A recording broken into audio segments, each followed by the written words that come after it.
roughly shared 814 square metres of land and has a CV of 580,000. Calling it once at 985. Calling it twice then at 985,000. Third and final time at 985. Well, just like Tim, we're a little shy here, and he's just going to have a chat with you. We're not quite at a point we can see it sell, just not quite there.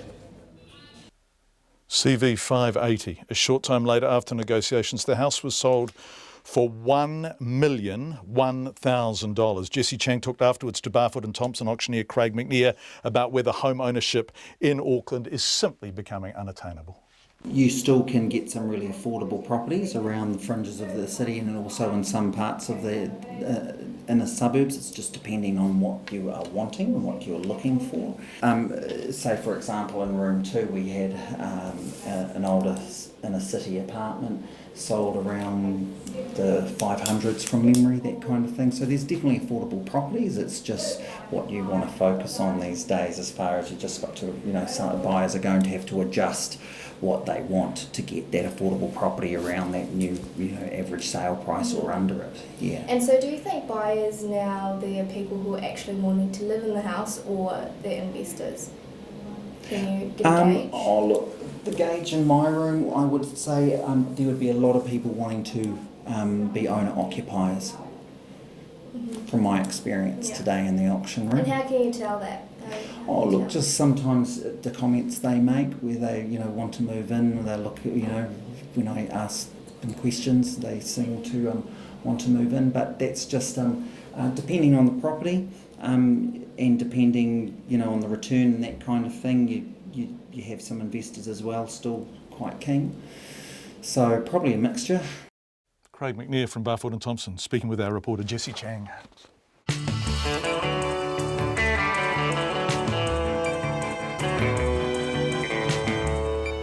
Coming up on Checkpoint, fog causes havoc, delaying flights at Auckland Airport. Tensions rising as looming labour disputes at our airports threaten widespread disruption to travellers. The FBI recommends US presidential hopeful Hillary Clinton is not charged over her private email account. And 2 New Zealand scientists secure $100,000 in funding to search for dinosaur remains in Te Urewera National Park. This is wonderful stuff. Nona here with news about the pound falling, Asian markets crashing. That's come out. But first, Katrina with the 5:30-ish headlines. Just say headlines. Moko Rangitoherere's mother paid a couple more than $1,000 to care for the 3-year-old and his sister. Instead, Tanya Shayla and David William Hairewa subjected the boy to months of abuse and eventually killed him. Last month, they were sentenced to 17 years in prison for manslaughter. The payment is outlined in documents the High Court in Rotorua released to RNZ today from the file. It also contains previous convictions for Hairewa and Shayla covering 14 pages. The Corrections Minister Judith Collins says her decision not to allow gang members to volunteer in prisons has nothing to do with Ngā Parinui. The Whanganui Black Power member was stood down yesterday from his role as Kai Whakamana for prisons after his gang affiliations were pointed out to the minister. Ms Collins told Checkpoint 30% of people in prison have gang affiliations and people need to know that it's not okay to be part of a gang. Ms Collins says Corrections is holding a nationwide review to make sure no other gang members are working in prisons. Passengers affected by cancelled flights at Auckland Airport due to fog are being told to go home and try their luck tomorrow. About 84 domestic arrivals and 78 departures have been cancelled. 8 domestic departures are delayed and several international flights have been diverted. Labour and the Greens are launching their own inquiry into homelessness after National Party MPs voted against a Select Committee investigation.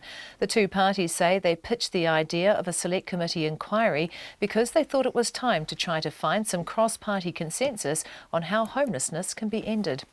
Work on whether to explore a new location for Auckland's port is on hold until after October's election. The Auckland Council's Development Committee has decided by one vote not to do any further work for now on a report recommending a long-term shift to either the Manukau Harbour or Firth of Thames. Those are the headlines. I'll be back at 6 with more news, sport and weather. Thanks, Katrina. Let's turn to business news now with Nona. I want to discuss the markets, but quickly, Sky Network Television shareholders have approved the merger with Vodafone? Yeah, 99.6 approved it. What can I say? What were the 0.4? 99.6. It was like, I don't know, why did they have the meeting? In fact, at the meeting, it was like the shortest meeting ever, less than 20 minutes, 2 questions, very basic, and no discussion. Overdone. Right, so we're just waiting for the Commerce Commission now. Okay, thanks, Nona. Let's talk about markets because there does seem to be real movements downwards. It's the British pound. It's moving the markets at the moment and in a big way. It's plumbed new depths below 1.3 US. So this is lowest since Brexit. Yeah, it's last I looked, it was 1.28. Which is the lowest in 30 plus years. The lowest, yeah. Okay. And so that's really worrying the markets because they've come to the realization that we're living in a low inflation environment, and so there's not a lot of room for central banks to move in any case. There's nothing to stimulate growth, so they're all like, uh-oh, time to sell, panic. So that's what we're seeing. We're seeing a lot of panic in the markets at the moment. Everything was moving around quite a lot, so it was hard to get a real sense of where we were. Before that happened, I talked to a currency dealer, and there's a rumor in the market, which comes back to what we were talking about earlier on house prices in Auckland, this story just before. Look, there's a rumor in the market that the deputy governor is giving a speech tomorrow, and he's going to say and or raise the issue about the investor factor and raising these house prices and requiring listen to this, $400,000 down payment on the purchase of a house. That's by investors, isn't it? Yeah, well, possibly. It's only a rumor, so I don't have any details. This is just speculation. But that's moved our dollar around quite a lot. So the New Zealand dollar has, it was like, moving around quite a bit in its own right, never mind the Brexit issue. So, yeah, we've seen some mixed market. So it's really crazy in the markets right now. Right, give us all the numbers. Okay, so look, our share market, believe it or not, I don't know how that happened, managed to end up 8 days in a row now. Just a tad, though, just 6 points, edged up to 6,977. And so we're very close to that all-time high. You never know. And of course, the New Zealand dollar is mixed. We were down more than half a cent against the US dollar at 71 cents, steady against the Australian at 95.5, and that's because still that uncertainty over the Australian election, that's also looming in this market. And up against the pound at 55 pence. So, and we're seeing that as an upward movement. Pretty crazy times. Crazy times. Nona Peltzer, thanks, Nona. See you tomorrow. Tensions are rising as a looming labour dispute at airports threatens to bring widespread disruption to travellers. In the latest development, the Civil Aviation Authorities threatened to lock out workers who earlier voted to stage 3-hour strikes from the 20th of this month. Eric Frickberg reports. Around 800 security staff work at airports. They're the ones who screen your bags.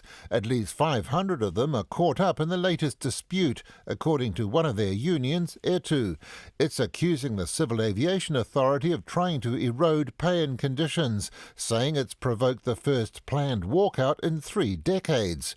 A union official, Kelvin Ellis, says many workers are part-timers and they would actually get a pay cut this year, while other people wouldn't see a noticeable pay rise for up to 3 years. We're determined to resolve this. We're taking this action, our initial action, out of frustration of not being listened to, and the employer has obviously made a conscious decision to escalate the industrial unrest and escalate the disruption.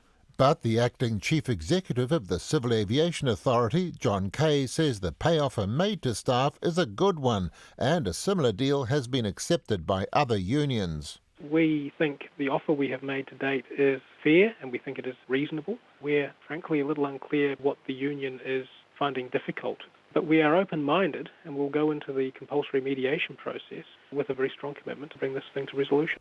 The unions have threatened a series of 3-hour strikes at Auckland and Wellington Airport and bans on overtime and extra hours at Auckland, Wellington and Christchurch. In turn, aviation security has threatened a lockout from normal work sites from the 20th of July. In the meantime, both sides are set for mediation on the 15th of July. If that fails, there could be trouble at many airports, according to the Minister of Transport, Simon Bridges. This is, if it does happen, going to be happening at the end of a holiday period. There are tens of thousands of people every day that will need to be screened. If that can't be done, if there isn't a continuity of service there, well, ultimately that's pandemonium, and we can't have that. The E2 union says if the lockout does go ahead, there'll be severe disruption of flights at airports and jet aircraft won't be able to take off under international rules. The Civil Aviation Authority says contingency plans are being made with other agencies to do some of the work if the staff aren't there. Even then, it says passengers will face long delays. Simon Bridges is worried about what that might mean for air travel. In an extreme example, tens of thousands of people would be disrupted and some planes just wouldn't be able to fly. And, I think that would be unacceptable, not just for me as Minister, not just for the Civil Aviation Authority, but for the many thousands of New Zealanders who are trying to get in and around the place. Simon Bridges didn't say what, if anything, the government would do to make sure airports keep functioning, except to hope that the mediation would be successful. The Prime Minister earlier said that the police might be able to help out in the event of airport disruption. However, the Police Association warned there could be a considerable conflict of interest if police officers cross the picket line to help break the strike, while are also expected to try to maintain order. For Checkpoint, Eric Frickberg. Uber. Some Uber drivers are angry at the company for telling them to ignore the regulations for carrying paying passengers. Drivers are required by the NZTA to have a passenger endorsement for their licence and a certificate of fitness for their car. But Richard Menzies from Uber told RNZ News, fascinating interview on Morning Report this morning, the company supports drivers who haven't got those requirements to continue operating illegally. Jonah McKenzie has been speaking to Uber drivers. Well, it was actually my first Uber ride that attracted me to being a driver. It seemed like such an awesome service, and speaking to the driver, it seemed like a job that they were happy with, and that you can pick your own hours. Ben Wilson is a former software developer who became an Uber driver because it fitted in with his life, studying and looking after children. He's a big fan of the alternative to traditional taxis. But when Uber changed its rules in April, dropping some requirements for drivers and lowering fees, he became concerned, and he's shocked to hear Uber encouraging people to break the law. I can't believe it, really, that they would be cheeky enough to do that when it's quite obviously and blatantly illegal for all of the drivers that they're telling to do that. NZTA have never been in the slightest bit unequivocal about that. They've always said these are the rules. They said those were the rules when I first inquired myself, and they're still saying it. Another Auckland Uber driver, Arden McDonald, was also a fan of the Uber model. He's fully licensed and says he can't back the company's current position on licensing requirements. They want to be the cool kids on the block, and they're saying it's innovative and it's technology and we should all get behind it. There's certain merit to that, but what there isn't merit to is a company acting outside what governs New Zealand, flagrantly disregarding our laws, undercutting all the marketplace at the expense of the individual contractors. Mr McDonald says he'd like to know why the government's sitting on the fence and not acting. The government and Simon Bridges needs to actually grow up and do what they're supposed to be doing, which is to enforce these laws. They need to have pressure actually brought on them to comply or cease and desist. The Minister for Transport, Simon Bridges, says Uber's attitude to New Zealand's regulations is very disappointing. It's unlawful competition. It's them really trying to compete in a way that they shouldn't be, and that's, as I say, unlawful, but also I think just not the Kiwi way. It's not fair play. I think also the drivers and potential drivers need to think very carefully about this.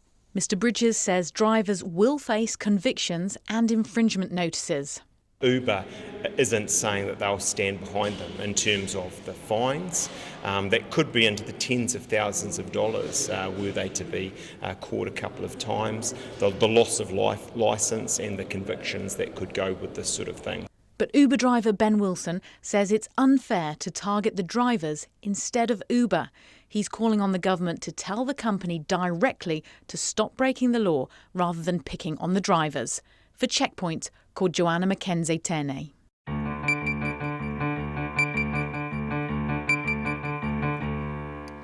14 minutes to 6 on Checkpoint. In a few hours' time, better late than never, the Chilcot report will finally be released. What is it? Well, it's an independent inquiry into the UK's involvement in the invasion of Iraq in 2003. Saddam Hussein fell, a tyranny ended, and chaos, confusion, and terrible disorder arose.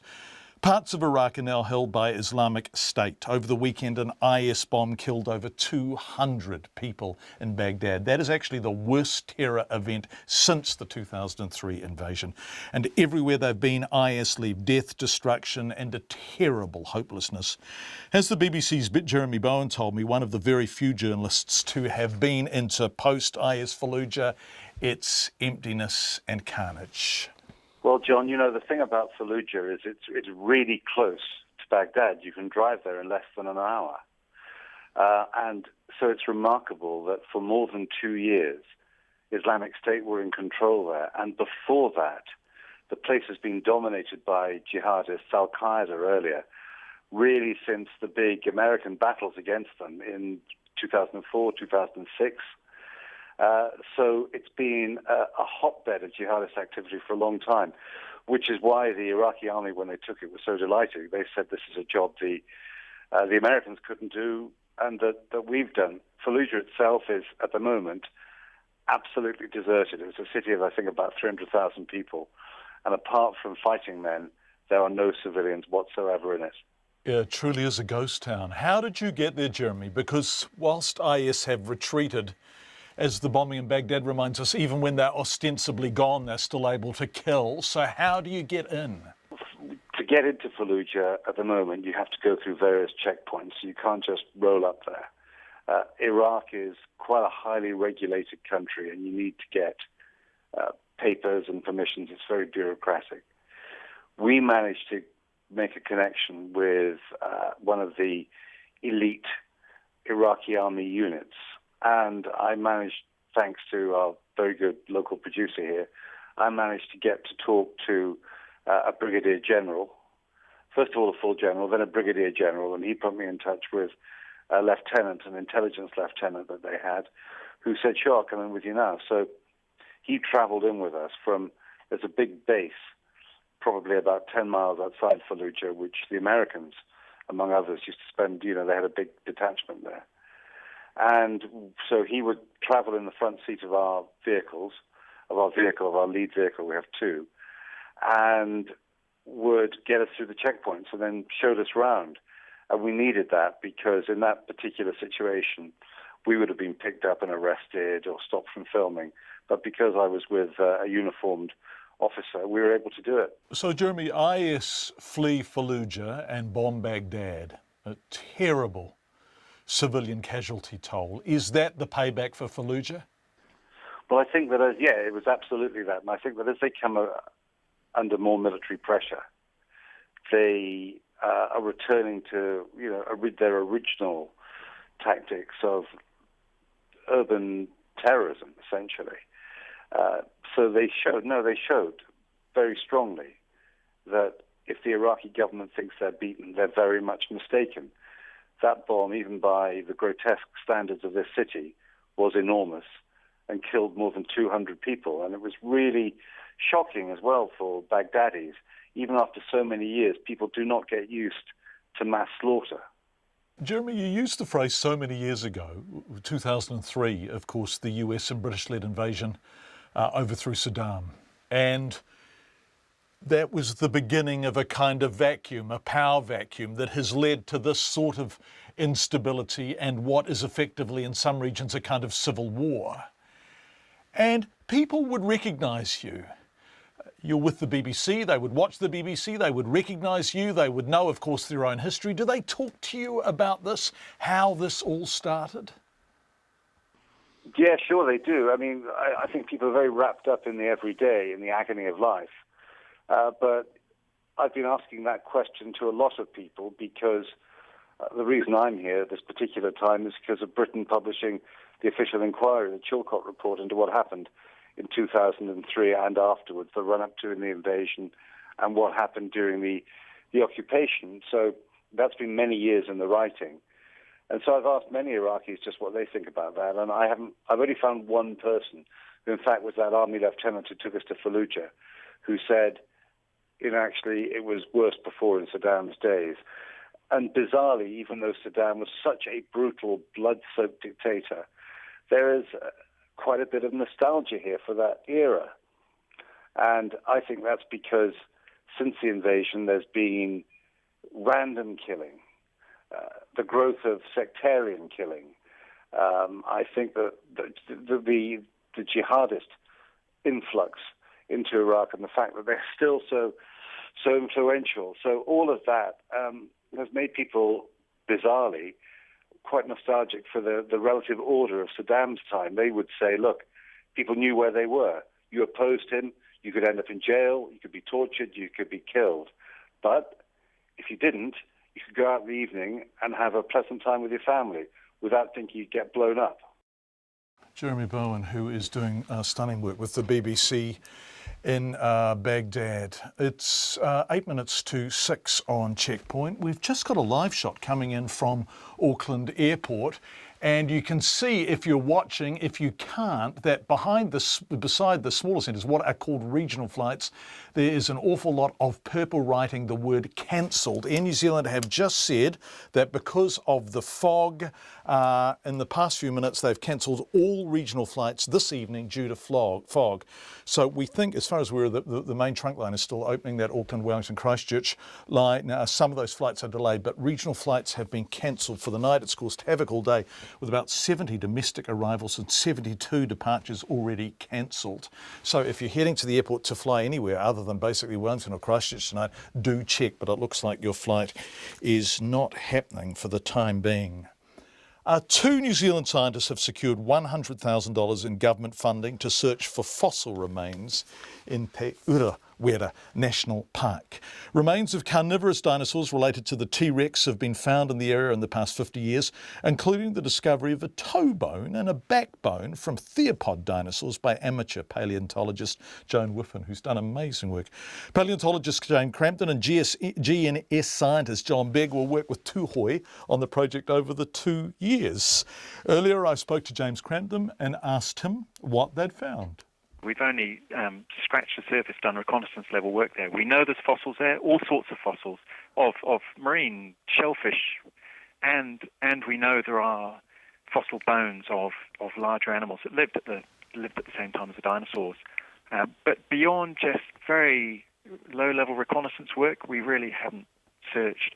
Of course, the Tuhoi people know this land like the back of their hands, but and the beautiful thing is Tuhoi. And, you know, there aren't many iwi in this country more strongly associated with their place than Tuhoi. They came to you, did they? Was this their idea? Yes. Yes. Well, this idea sort of grew out of several years ago. So one of my colleagues, well, the other scientist on this proposal, John Begg at GNS, led a geological mapping program up through Te Urawera and really just putting together the basic geological map of New Zealand. And as part of that work, he had lots of discussions, and I was involved in those with Tuhoi people, and the idea sort of grew out of that, and we thought, well, there's potential here for just complete blue skies discovery, really.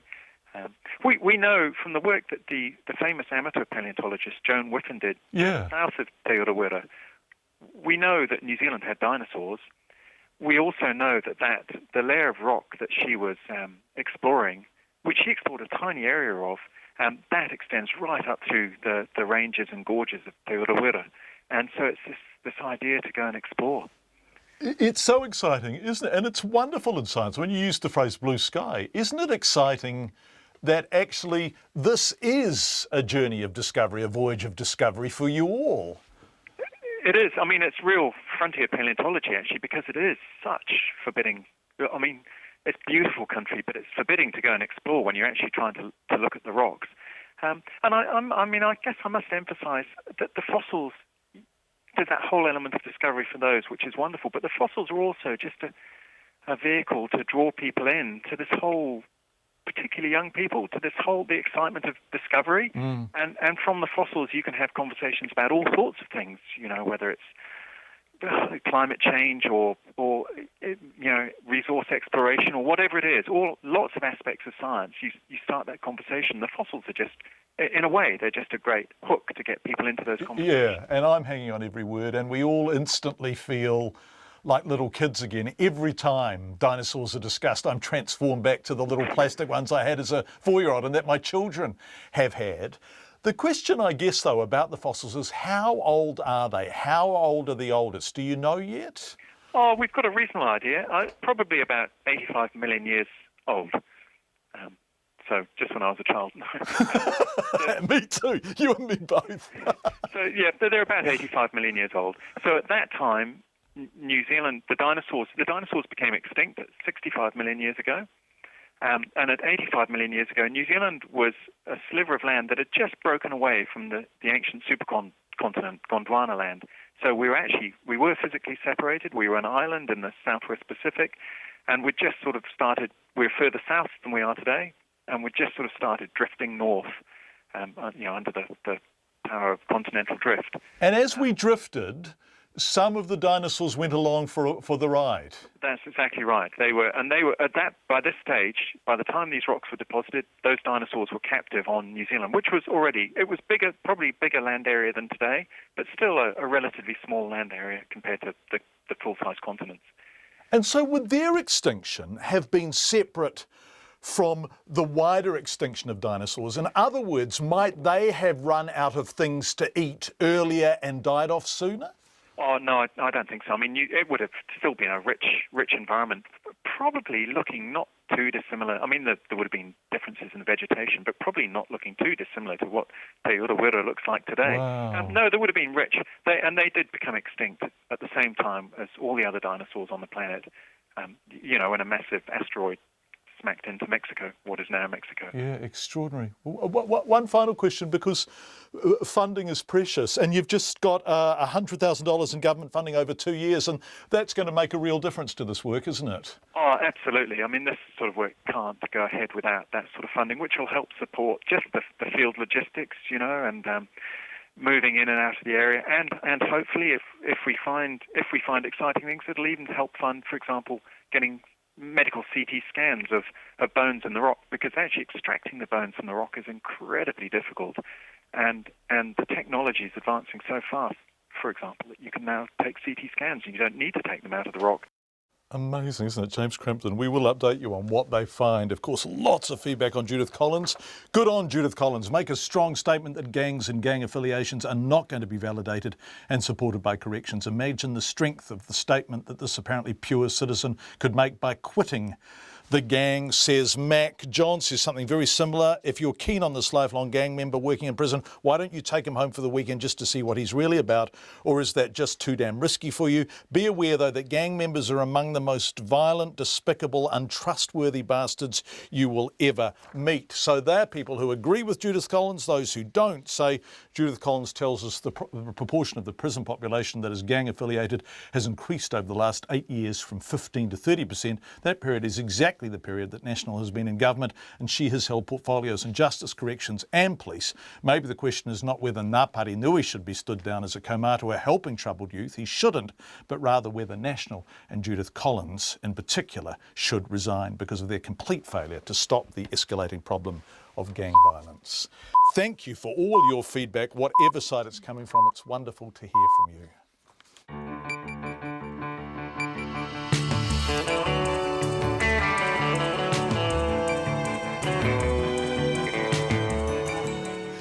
Kia Kia ora everyone, you're with Checkpoint on RNZ National. Thank you for being with us. Coming up in the next 30 minutes, while Labor and the Greens are holding an inquiry of their own into homelessness, what Auckland Mayor Len Brown regrets about the city's port, and the family of a war veteran that's making a last-ditch attempt for compensation. All of that and more in the next 29.5 minutes, but we begin with RNZ News and Katrina Batten.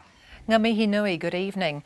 A couple were paid more than $1,000 to care for 3-year-old Moko Rangi Tohereri and his sister. Instead, Tanya Shayla and David William Haere subjected the boy to months of abuse and eventually killed him.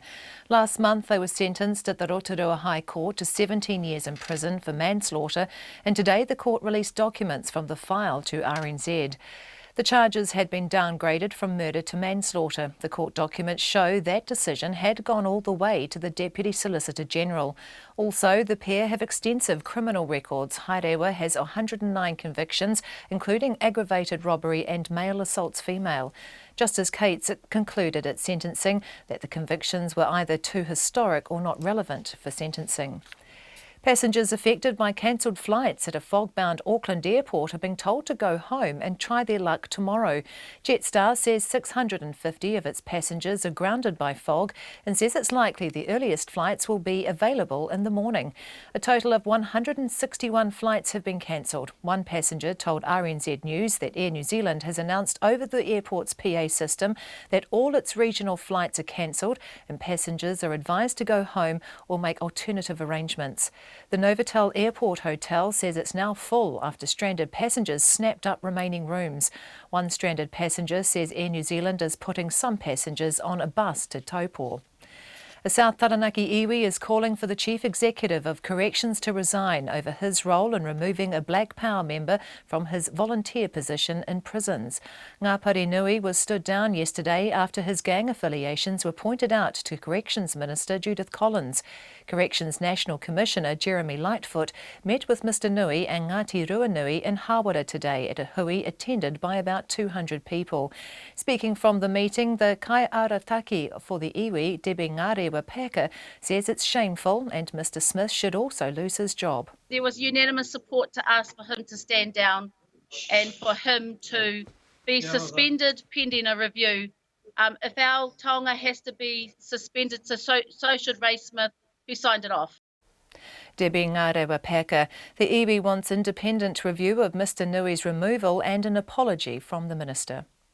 The Prime Minister has been challenged about why he was willing to talk about a housing crisis back in 2007, but not now when prices are almost double what they were then. The government acknowledges housing affordability is a challenge, but refuses to say it's a crisis. That's despite figures showing prices rising at their fastest rate in 12 years, and the average price in Auckland hitting nearly $1 million. In Parliament, the Greens co-leader James Shaw asked John Key about comments he'd made in his first few years as National Party leader. Why an average Auckland house price of $493,000 back in 2007 was a severe crisis, but today's average Auckland house price of $975,000 somehow isn't. If one goes back and has a look over that period of time, house prices had nearly doubled under the previous government and interest rates were extremely high. John Key responding to a question from James Shaw. A Wellington school is beefing up its security after the attempted abduction of an 8-year-old child. The Ngaio school student was walking home just after 3 o'clock when an attempt was made to pull her into a vehicle. The child managed to wriggle free and run away. The man is described as Caucasian with a long white beard, bald and old-looking. Ngaio school principal Liz Miller says there will be a police presence around the school for the rest of the week. Staff will patrol the area. Wadestown, Cardinal McKeefrey and Otari primary schools have also warned parents to be on the lookout and be aware of a man fitting the description. Work on whether to explore a new location for Auckland's port is on hold until after October's election. The Auckland Council's Development Committee has decided by one vote not to do any further work for now on a report recommending a long-term shift to either the Manukau Harbour or Firth of Thames. The decision to leave it to the next mayor and council was opposed by Councillor Chris Darby, who says they should continue to act on an issue important to the city. I don't think we stopped governing yesterday or today. I think we have a responsibility to continue in governance of this council on very large strategic issues which are of great importance to millions of Aucklanders. Auckland Councillor Chris Darby. In sport, New Zealand's first Olympic diver in 24 years says she got to the Games 4 years ahead of schedule. The 18-year-old Aucklander Lizzie Q, who's based at the Louisiana State University, is the first New Zealand diver selected for the Olympics since 1992. Q says her goal has been Tokyo in 2020, so is over the moon to have qualified for Rio. The new Manchester United manager Jose Mourinho has announced his return to English football by reminding the world he's a proven winner who will tell his players to forget the club's 3 years of underachievement. Mourinho, who was out of work for 5 months after being sacked by Chelsea, indicated improving on last year's 5th place would not be sufficient, and he intends returning United to their former position of dominance. The BBC's Asifani reports from Old Trafford. The special one has arrived. One of the most successful managers in the world has this week started his job as the manager of one of the world's most decorated clubs. And Jose Mourinho's ambition is clear. I want everything. I want to win matches. I want to play well. For Mourinho and for United, this marks a clean slate, and both will be hoping that it's the start of another successful era. The Portuguese must now begin the task of restoring United's reputation as he looks to rebuild his own. Mourinho's first game in charge is against Borussia Dortmund on in 2 weeks' time. That's the news. Uber's law unto itself. Although our process is different to what the NZTA is running, in a number of ways it's actually a higher standard. Globalise on Kaitangata. The kids can't even play out in the front yard unless I'm with them. So I think it's a place that they can grow up, be outside, enjoy the outdoors. Secret recordings. I mean, Teresa's a bloody difficult woman, but you and I work for Margaret Thatcher. The mics are live. Guy and Espiner and Susie Ferguson Morning Report, weekdays from 6. Then on 9 to noon, backers of the Healthy Star rating system on how they rate food products and why they're not solely focused on sugar. And after 10, Kiwi actress Danielle Cormack on finding success in Australia as prison drama Wentworth returns. Join me, Catherine Ryan, on 9 to noon after Morning Report on RNZ National. Met service weather to midnight tomorrow. Apōpō, the northern half of the North Island, that's Taranaki and Taupo northwards. Rain developing north of Auckland overnight and spreading elsewhere tomorrow with strengthening northeasterly winds. Some heavy falls about Northland from afternoon and about Auckland, Coromandel and Western Bay of Plenty later. Gisborne and Hawke's Bay, patchy drizzle developing tomorrow, then turning to rain at night. Whanganui and Taihape to Wellington also wide at upper. Fine and cloudy periods, scattered rain north of Levin late tomorrow. Nelson, Bulla and Westland mainly fine, but rain in Nelson late tomorrow. Bulla, Marlborough and Canterbury. I keep on saying Bulla, I don't know why. Mostly cloudy tomorrow with patchy drizzle, especially in the east. Otago and Southland, cloudy periods with the odd shower. Fine tomorrow. Fiordland, rain clearing this evening. Fine tomorrow. And the Chatham Islands, a few showers tonight and tomorrow morning. What's the weather in Bulla? What is the weather in Bulla? I don't know. I'll have a look. You say it and you don't even give the weather. Westland, mainly fine, but rain and Nelson, so mainly fine. Go Bulla. Okay. It's coming up to 9 minutes past 6, and this is Checkpoint, and here's John Campbell. Thank you very much, Katrina Batten. The Labour and Green parties are launching an inquiry into homelessness after their attempts to get a select committee to hold one was blocked by National Party MPs. The Prime Minister, John Campbell, says his party doesn't support the inquiry because it already has a strong plan in place to deal with homelessness. Here's our Deputy Political Editor, Chris Bramwell. Labour and the Greens say they pitched the idea of a select committee inquiry because they thought it was time to try to find some cross-party consensus on how homelessness could be ended. John Key was asked why National MPs on the Social Services Select Committee voted against an inquiry when they had previously told TVNZ they supported the idea. The caucus had a discussion about the matter, and the reason why we didn't adopt the Select Committee taking that view was because we've already done a lot of work in that area. Paula Bennett did that well over a year ago. Mr Key says he doesn't think there's any need for a summit on homelessness either. I think what we need to do is implement the plan we've got, and if more resources are required then we'll go away and have a look at that. But I'm not sure sitting around and having a summit on it would actually achieve anything. During question time, Labour's housing spokesperson Phil Twyford asked the Social Housing Minister Paula Bennett about the government's plan. Given the unprecedented surge in families living homeless on her watch, Does she believe that her $10 million a year promise for emergency housing, which she had to admit will mostly fund existing places, is anything like enough? Mrs Bennett replied that the government put in $2.5 million last year and an extra $41 million in the last budget. We recently announced 14 providers, one of whom, which is the Salvation Army, which is getting $1.2 million, which will actually make a huge difference for them and the services that they can provide. The next tranche is currently out. We expect those to be in by the 13th of July.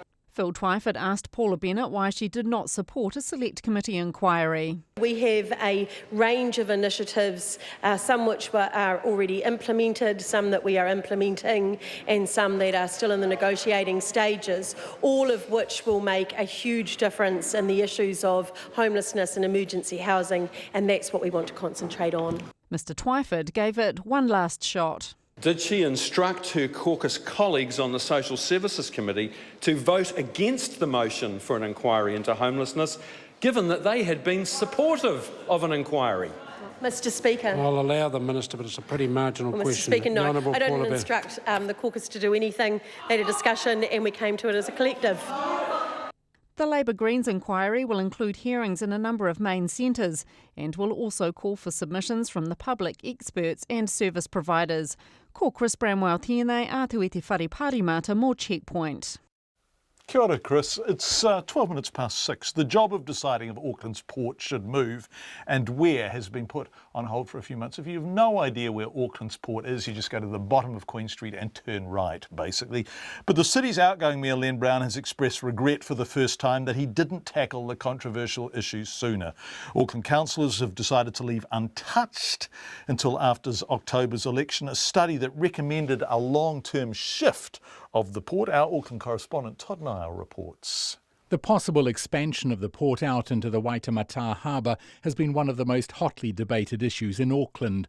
A report by a 17-member consensus group says Ports of Auckland will probably outgrow its downtown location, and the Manukau Harbour or the Firth of Thames should be considered as alternative sites. But that report has come before the Council's Development Committee just 3 months out from the local body elections. Councillor Callum Penrose says there are more pressing things to work on. I would have thought that we've got bigger fish to fry at the moment, i.e. housing, transport and employment. And when the ports are going well, if it's not broke, don't fix at this stage.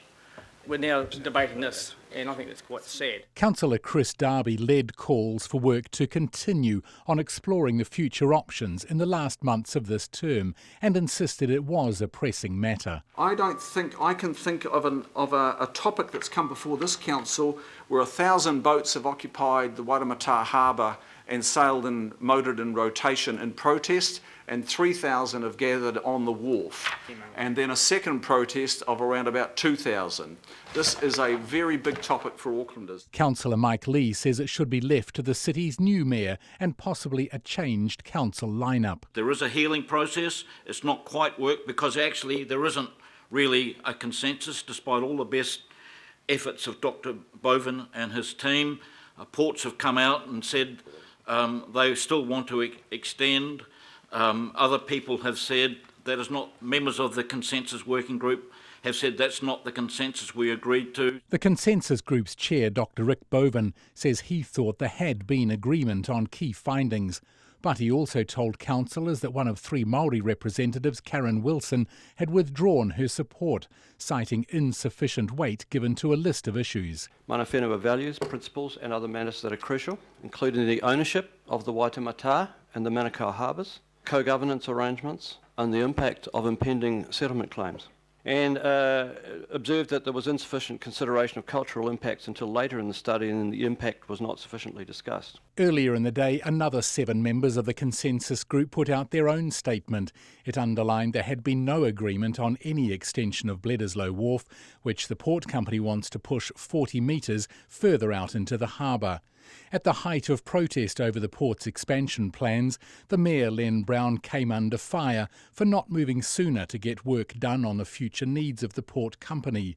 3 months out from stepping down as Mayor, he reflected on that timing. The one, if you can call it a regret, that I have in terms of our political decision making during that point in time, it was the fact that it would have been good to have started this process of really bringing together the group that we did in the first term rather than the second. Councillors voted 11-10 not to even do preparatory work on what the next stage of the port study might be prior to the elections.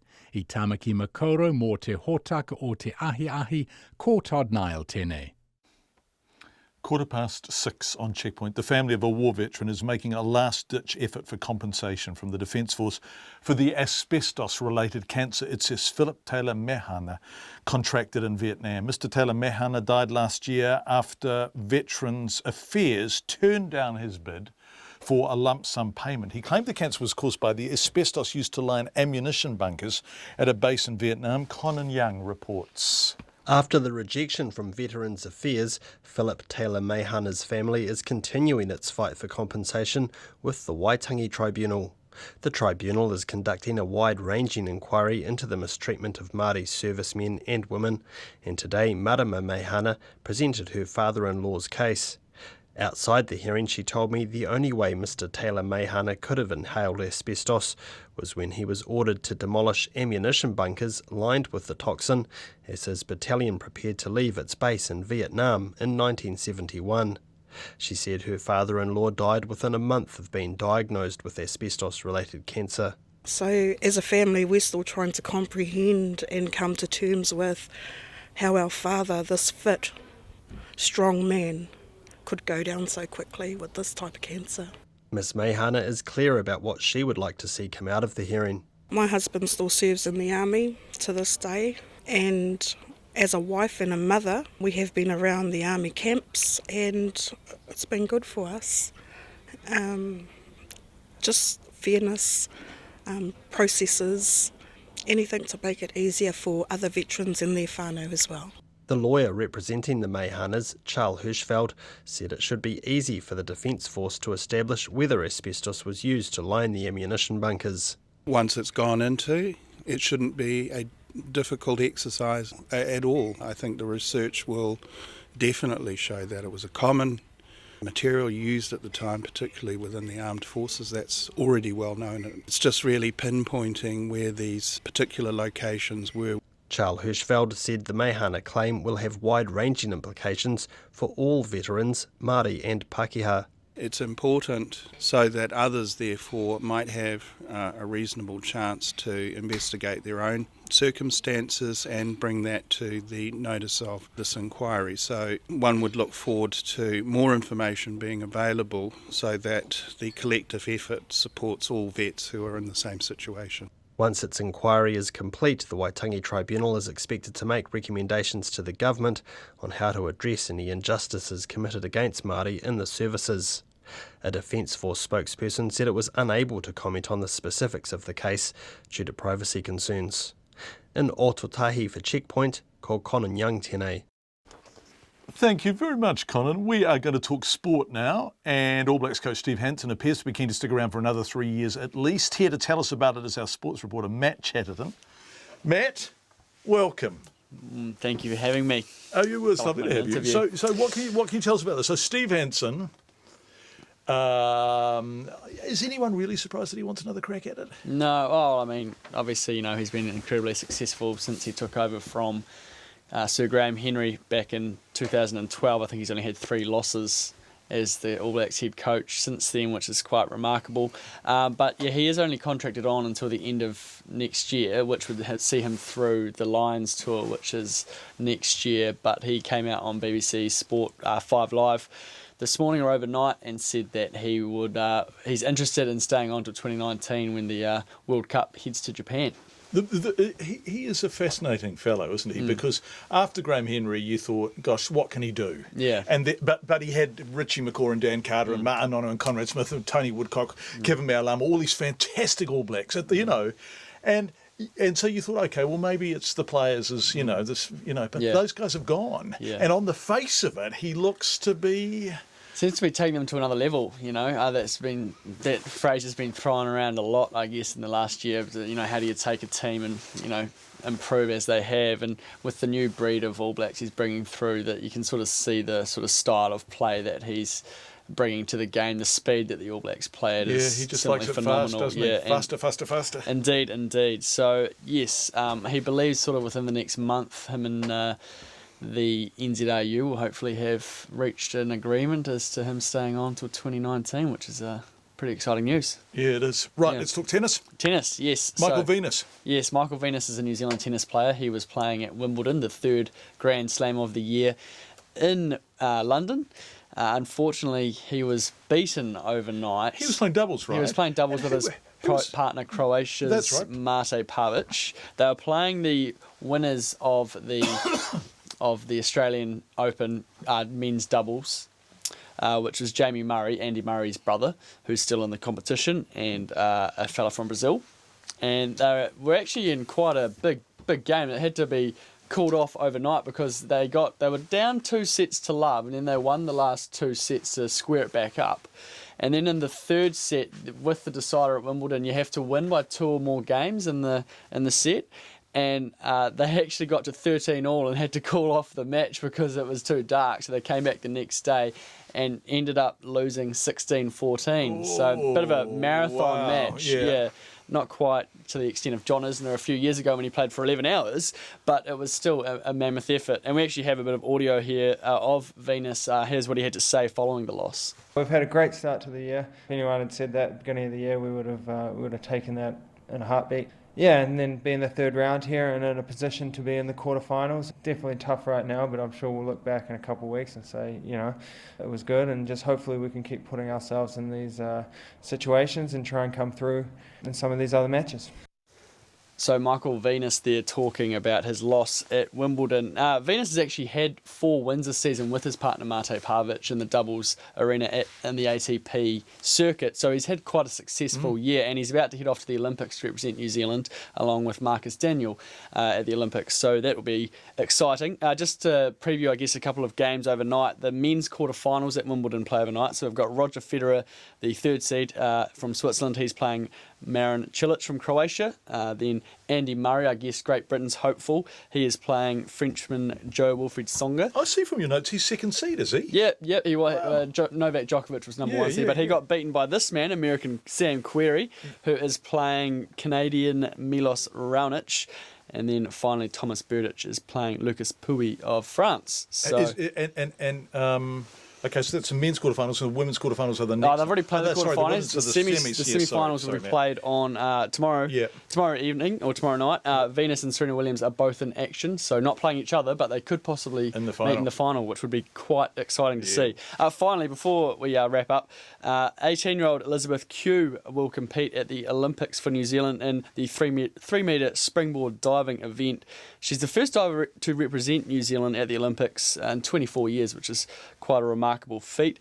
She told RNZ Sports editor Stephen Hewson that she's been on tenterhooks since qualifying at the Rio Test event in February.